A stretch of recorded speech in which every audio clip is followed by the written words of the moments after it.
1000 வருஷத்துக்கு முன்னாடி சோழா டைனஸ்டி காலகட்டத்துல ராஜராஜ சோழன் ஒரு கோவில் கட்டுறதுக்காக ஆசைப்பட்டாரு. அவரு அதுக்காக ஒரு இடத்தையும் செலக்ட் பண்ணாரு.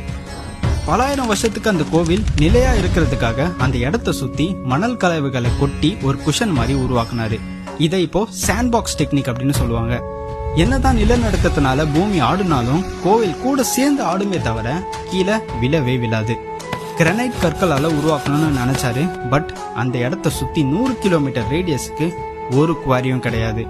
ஆனா இந்த கோவில் 1,30,000 டன்ஸ் ஆஃப் கிரானைட் கற்களால கன்ஸ்ட்ரக்ட் பண்ணது. அப்போ நினைச்சு பாருங்க எவ்வளோ பெரிய சூப்பர் டிரான்ஸ்போர்டேஷன் அந்த இடத்துல நடந்திருக்கும்னு. இந்த கற்களை சிமெண்ட் வச்சோ இல்ல வேற எந்த கலவையை வச்சோ கட்டல. அந்த கற்களை இன்டர்லாக் பண்ணி அந்த கோவிலை கட்டியிருக்காங்க. பல பிரம்மாண்டமான ஆர்கிடெக்சர், நிறைய அழகான பெயிண்டிங்ஸ்லாம் அந்த கோவில்ல இருக்கு.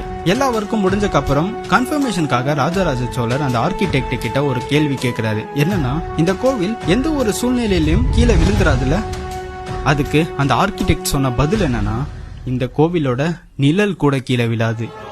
எஸ், அந்த கோவிலோட கலசமோட நிழல் கூட இன்னைக்கு வரைக்கும் கீழே விழுந்ததில்லை. இவ்வளோ பெரிய ஆர்கிடெக்சர் இன்ஜினியரிங் மார்வலை தமிழ்நாட்டுக்கு கொடுத்த ராஜராஜ சோழனோட நினைவிடம் தான் இது. வேதனையா இருந்தாலும் பெருமையா இருக்கு.